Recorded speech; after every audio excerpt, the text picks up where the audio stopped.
In lesson 12, we played the chromatic scale by going up and down the keyboard in half steps.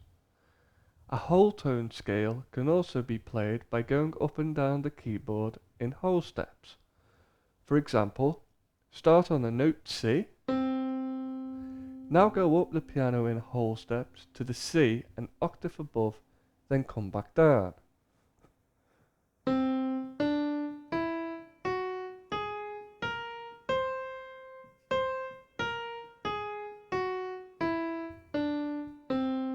You've just played the C whole tone scale. Let's start on the note F. Now go up the piano in whole steps to the F an octave above and then come back down. So,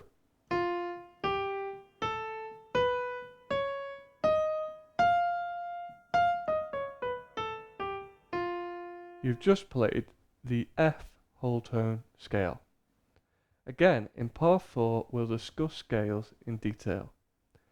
Now that we know the difference between a half step and a whole step, it's now time to learn the names given to all of the black keys.